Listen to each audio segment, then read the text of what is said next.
आतापर्यंत आपण lodge of motion मध्ये काही गोष्टी पाहिल्या आहेत, जसं की स्पीड आणि व्हेलॉसिटी मध्ये काय फरक आहे, त्यानंतर डिस्टन्स आणि डिस्प्लेसमेंट मध्ये काय फरक आहे, त्यानंतर आपण ऍक्सिलरेशन काय असतं हे सुद्धा स्टडी केलं आहे. आता आज आपल्याला न्यूटनच्या 3 नियमांचा अभ्यास करण्याच्या अगोदर काही कायनेमॅटिकल इक्वेशन्स आपल्याला समजून घ्यायचे आहेत.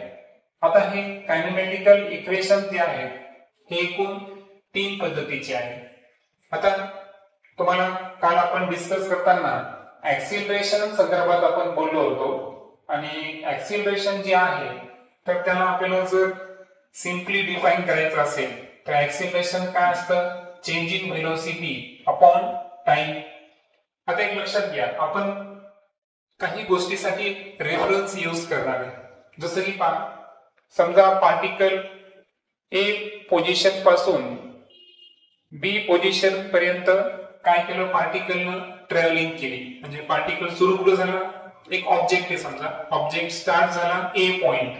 ए जो पॉइंट आहे सपोज ही आहे पार्टिकलची कोणती पोझिशन, इनिशियल पोझिशन, आणि त्यानंतर बी जे आहे ही आहे पार्टिकलची फायनल पोझिशन. आता हे करत असताना काही रेफरन्सेस आपण वापरणार आहे. जसं की ए बी मधलं जे डिस्टन्स आहे या डिस्टन्स साठी आपण अक्षर वापरणार यस. कोणतं वापरणार, यस. सो यस जे आहे हे असेल डिस्टन्स किंवा ते असेल डिस्प्लेसमेंट. आता तुम्हाला माहित आहे की डिस्टन्स आणि डिस्प्लेसमेंट हे एक केव्हा असतं बरं, जर वस्तूचं मोशन हे फक्त कशामध्ये होतं, एकाच दिशेमध्ये होत असेल, दिशा बदलत नसेल, तर या सिच्युएशन मध्ये डिस्टन्स आणि डिस्प्लेसमेंट हे दोन्ही एकमेकांचे काय असतात, अगदी बरोबर असतात, सेम असतात. त्यानंतर पार्टिकल ए पोझिशनला असताना त्याची जी सुरुवातीची व्हेलॉसिटी आहे त्याला आपण यू कन्सिडर करू. काय कन्सिडर करू, यू. सो यू इथून पुढे यू असं जर विचारलं मी काय रिप्रेझेंट करतं, तर कोणत्याही ऑब्जेक्टची मोशन दरम्यान असणारी जी इनिशियल व्हेलॉसिटी आहे म्हणजे त्याचा जो सुरुवातीचा वेग आहे त्याला आपण काय कन्सिडर करणार, यू कन्सिडर करणार. त्यानंतर पार्टिकलची फायनल पोझिशन होती बी आणि बी साठी आपण काय करणार, या ठिकाणी फायनल पोझिशनला असणारी पार्टिकलची व्हेलॉसिटी कशाने रिप्रेझेंट करणार, व्ही या अक्षरानं. आणि म्हणून इथून पुढे व्ही हे अक्षर काय डिनोट करेल, पार्टिकलची किंवा ऑब्जेक्टची फायनल व्हेलॉसिटी म्हणजे जो अंतिम वेग असेल. त्यानंतर पार्टिकलला ए पासून बी पर्यंत जाण्यासाठी जो टाइम लागलेला आहे त्या टाइमला आपण कशाने रिप्रेझेंट करणार, टी. आणि त्यानंतर पार्टिकल जो आहे काल आपण 3 प्रकारचे ऍक्सिलरेशन पाहिले, पॉझिटिव्ह, निगेटिव्ह आणि 0. तर या सिच्युएशन मध्ये ऍक्सिलरेशनचा आपण अभ्यास केला आहे आणि दॅट्स वाय ए जो आहे हा काय रिप्रेझेंट करेल, पार्टिकलचं ऍक्सिलरेशन रिप्रेझेंट करेल. आता या सर्वांची एसआय एकक आपल्याला समजून घ्यायची आहे. आता एक लक्षात घ्या, डिस्टन्स जे आहे हे डिस्टन्स आपल्याला कशामध्ये कॅल्क्युलेट करायचं आहे, मीटर. डिस्टन्स असेल, डिस्प्लेसमेंट किंवा त्याला आणखीन एक नाव मी दिलं होतं, ते नाव काय होतं, पाथ लेंथ. बरोबर, यापैकी तुम्ही कोणतंही अक्षर वापरू शकता. त्यानंतर जी इनिशियल व्हेलॉसिटी आणि फायनल व्हेलॉसिटी आहे या दोन्ही व्हेलॉसिटीजच आहेत. या व्हेलॉसिटीला कॅल्क्युलेट करण्यासाठी आपण जे एसआय एकक वापरणार ते काय असेल, मीटर पर सेकंद. टाइम जे आहे टाइमचं एसआय एकक काय आहे, सेकंद आहे. आणि ऍक्सिलरेशन जे आहे तर ऍक्सिलरेशनचं एसआय एकक काय आहे, मीटर पर सेकंद स्क्वेअर. या सर्वांवर आधारित आपले 3 कायनेमॅटिकल इक्वेशन आहे. आता ऍक्सिलरेशन जो आहे तो होता change in velocity. Change in velocity म्हणजे काय, फायनल व्हेलॉसिटी मधून इनिशियल व्हेलॉसिटी सबट्रॅक्ट करायची आणि त्याला कशाने डिवाइड करायचं, 3 डिवाइड केलं. Okay, so changing velocity upon time is known as the acceleration. आता मला सांगा, या ठिकाणी ए आणि टी चा जर आपण गुणाकार केला तर अपोजिट साइडला काय राहील? V minus U. आणि जर व्ही ची किंमत काढली तर मायनस यू अपोजिट साइडला काय होऊन जाईल? Plus. So v is equal to u plus a t. हे आहे आपलं फर्स्ट इक्वेशन. सो जेव्हा आपण कायनेमॅटिकल इक्वेशनची स्टडी करायलो अशा वेळेस आपल्याला 3 इक्वेशनचा वापर करायचा आहे. पैकी पहिलं जे इक्वेशन आहे ते काय आहे? v is equal to u plus a t. हे आपलं पहिलं कायनेमॅटिकल इक्वेशन आहे. आणि यामध्ये v काय रिप्रेझेंट करते? Final velocity. u काय आहे? Initial velocity. प्लस ए काय आहे? ऍक्सिलरेशन. आणि टी काय आहे? टाइम. त्यानंतर जे सेकंड कायनेमॅटिकल इक्वेशन आहे ते आहे s is equal to u t plus half a t square. हे आहे आपलं सेकंड कायनेमॅटिकल इक्वेशन. यामध्ये s जे आहे, s आपण काय रिप्रेझेंट केलं होतं? डिस्टन्स, डिस्प्लेसमेंट, पाथ लेंथ किंवा ती एखाद्या ऑब्जेक्टची काय असू शकते? हाईट सुद्धा असू शकते. कारण पण हाईट सुद्धा मोजायची असेल तर ते एक प्रकारचं डिस्टन्स किंवा डिस्प्लेसमेंट असतं. ते सुद्धा आपण कशामध्ये मोजतो? मीटर मध्ये. So s is equal to u t. U t चा अर्थ काय आहे? इनिशियल व्हेलॉसिटी आणि टाइम. या दोघांचा काय करायचं? आपल्याला मल्टिप्लिकेशन करायचं. काय करायचं? मल्टिप्लिकेशन है ना. Initial velocity into time plus half. A काय आहे? ऍक्सिलरेशन. आणि टाइमचा काय घ्यायचा? स्क्वेअर. आणि तिसरं जे कायनेमॅटिकल इक्वेशन आहे ते आहे v square is equal to u square plus 2as. आणि हे आहे तिसरं कायनेमॅटिकल इक्वेशन. यामध्ये v काय आहे? Final velocity, u initial velocity, a acceleration आणि s काय आहे? डिस्टन्स किंवा डिस्प्लेसमेंट.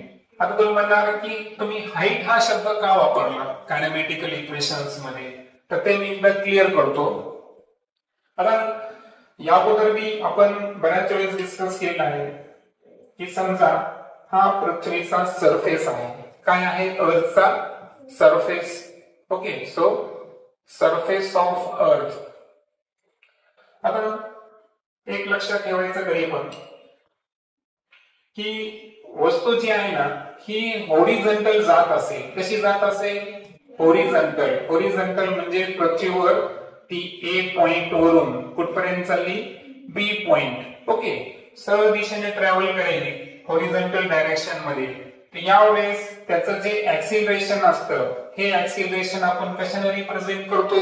ए अक्षराने. पण एखादा बॉल आहे, तो बॉल जर तुम्ही वर फेकला किंवा एखादी वस्तू वरून जेव्हा खाली येते पृथ्वीच्या दिशेनं त्यावेळेस ऍक्सिलरेशनची व्हॅल्यू ही ऍक्सिलरेशन ड्यू टू ग्रॅव्हिटीच्या इक्वल असते.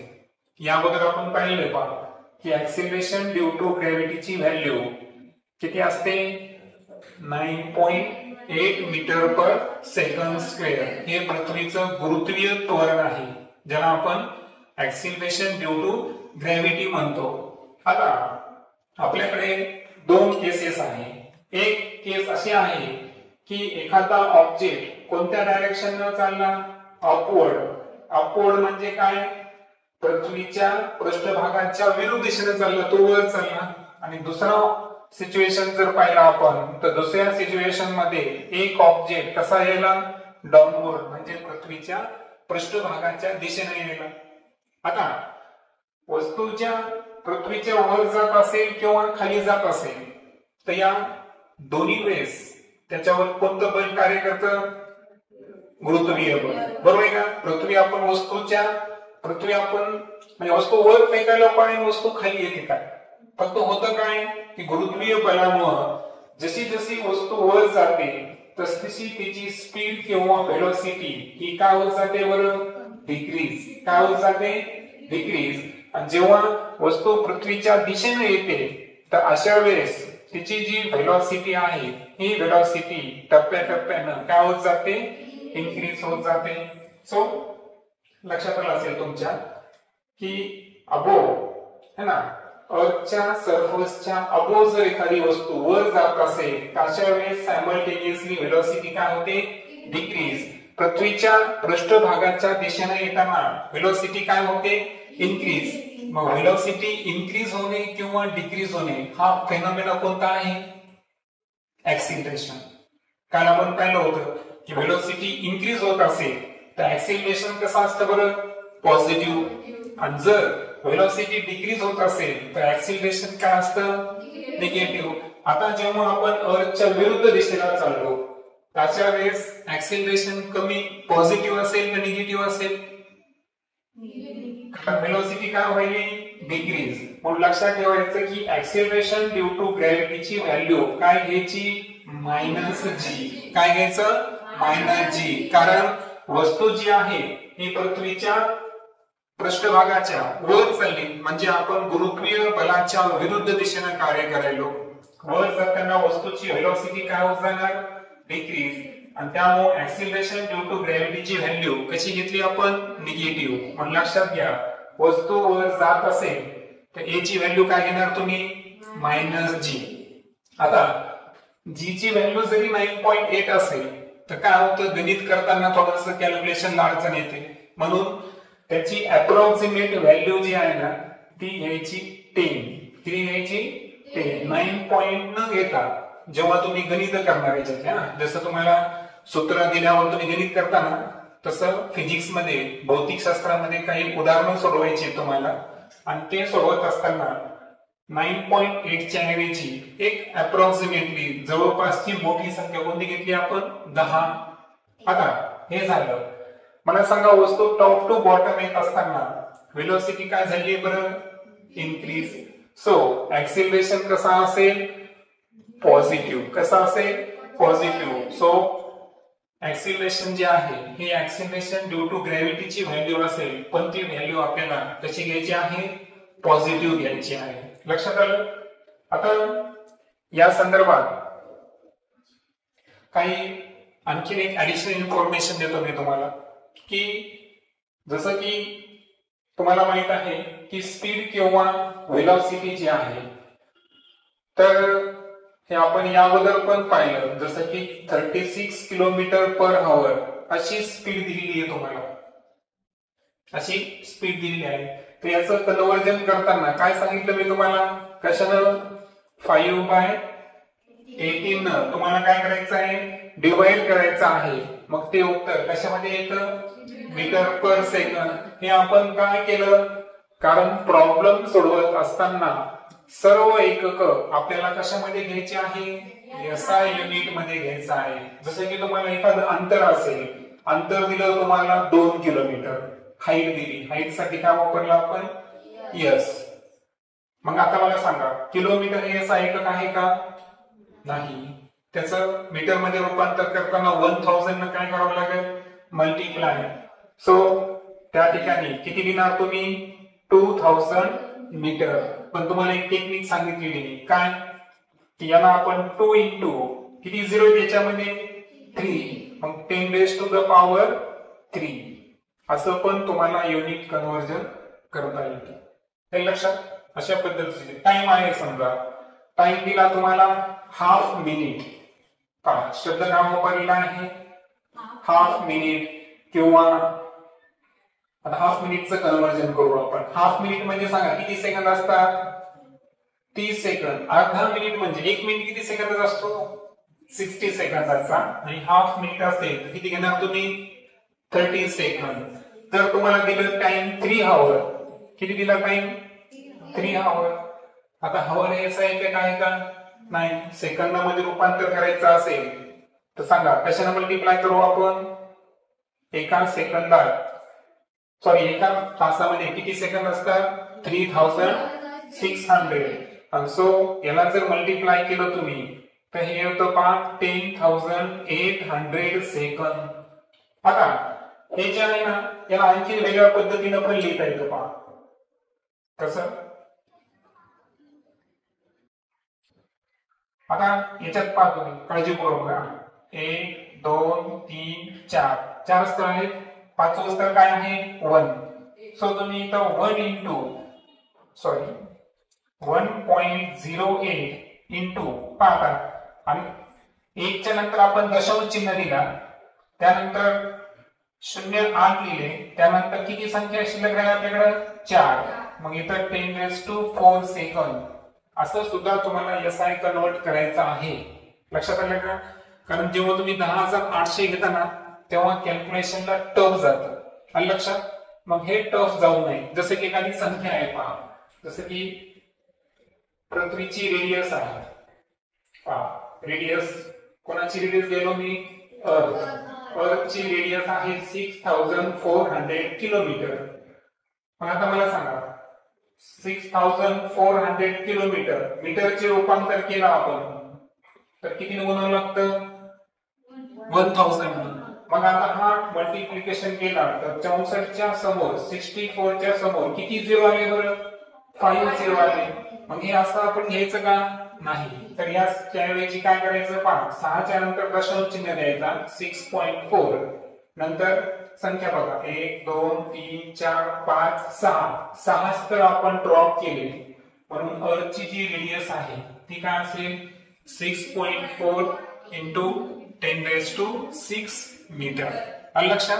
म्हणजे की किलोमीटरचे तर मीटर करायचेच तुम्हाला, परंतु या ठिकाणी पॉवर फॅक्टरचा सुद्धा वापर करायचा आहे आणि तो वापर केला तर गणित अगदी सोपी जातात. ठीक आहे.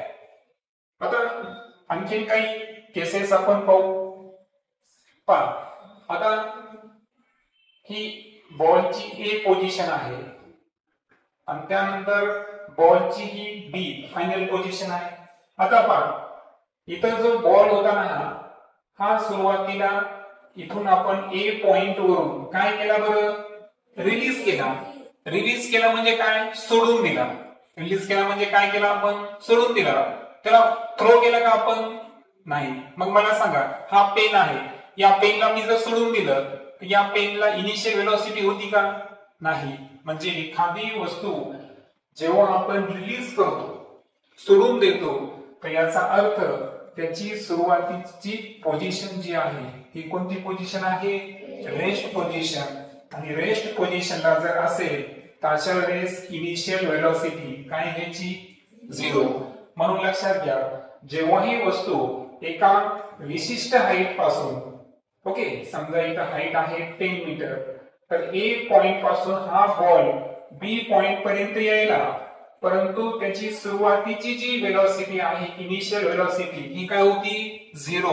कारण बॉलला थ्रो केला का नाही, बॉलला काय केलेलं आहे रिलीज आहे म्हणजे त्याची इनिशियल व्हेलॉसिटी काय आहे 0. पण आता मला सांगा दुसरी केस पाहू. आता बॉल आपण काय केला पृथ्वीवरून वर फेकला, पृथ्वीवरून काय केला वर फेकला. आता वर फेकल्यानंतर काही विशिष्ट हाईट पर्यंत जातो, त्याच्यानंतर त्याची व्हेलॉसिटी काय होऊन जाते 0 आणि त्यानंतर तो कुठे यायला लागतो खाली. म्हणजे जेव्हा एखादी वस्तू आपण थ्रो करतो काय करतो थ्रो केली अपवर्ड डायरेक्शनला तेव्हा त्याची इनिशियल व्हेलॉसिटी ही 0 असते का नाही. कारण मला सांगा सुरुवातीची स्पीड 0 राहिली असती तर ती वस्तू वर गेली असती का नाही. तर सुरुवातीची स्पीड 0 नसते तर त्याची फायनल स्पीड काय असते 0. लक्षात आलं? पुन्हा एकदा सांगतो. जर एखादी वस्तू विशिष्ट हाईट पासून आपण सोडून द्यायलो, अर्थातच इंग्रजीमध्ये शब्द काय आहे रिलीज करणे. काय करणे रिलीज करणे. तर अशा वेळेस त्याची इनिशियल व्हेलॉसिटी म्हणजे सुरुवातीची व्हेलॉसिटी काय असते 0. कारण त्याला खाली येण्यासाठी कोणता फोर्स मदत करणार आहे ग्रॅव्हिटेशनल फोर्स मदत करणार आहे. ती स्वतःहून वस्तू पृथ्वीच्या पृष्ठभागापर्यंत येते. क्लिअर? आणि सेकंड केस जी आहे त्यामध्ये आपण काय करायलो बॉल वर फेकायलो. मला सांगा जर आपल्याला आपण सुरुवातीला व्हेलॉसिटी दिलीच नसती आपण व्हेलॉसिटी कशी दिली बरं आपल्या मसल्सनं मस्क्युलर फोर्स लावला आपण आणि त्यामुळे बॉल वर जातो. म्हणजे याचा अर्थ बॉल वर गेला म्हणजे त्याची इनिशियल व्हेलॉसिटी 0 होती का नाही. तर त्याची कोणती व्हेलॉसिटी 0 होती फायनल व्हेलॉसिटी त्याची झिरो होती. कारण फायनल व्हेलॉसिटी झिरो केव्हा झाली, जेव्हा तो बॉल तिथे थांबला आणि नंतर पुन्हा कुठे यायला लागला, पृथ्वीच्या दिशेने येतो. बरोबर आहे का? म्हणजे जेव्हा बॉल मॅक्झिमम हाईटला पोहोचला, कुठं पोहोचला, मॅक्झिमम हाईट, म्हणजे आपण फेकल्यानंतर त्याने जास्तीत जास्त एक उंची गाठली आणि त्या जास्तीत जास्त उंचीला त्याची जी फायनल व्हेलॉसिटी आहे ती 100% काय होणार, झिरो होणार. आणि त्यानंतर तो बॉल कुठे येणार, पृथ्वीच्या पृष्ठभागाच्या दिशेने येणार. तर असा हा यामधला डिफरन्स आहे. ओके.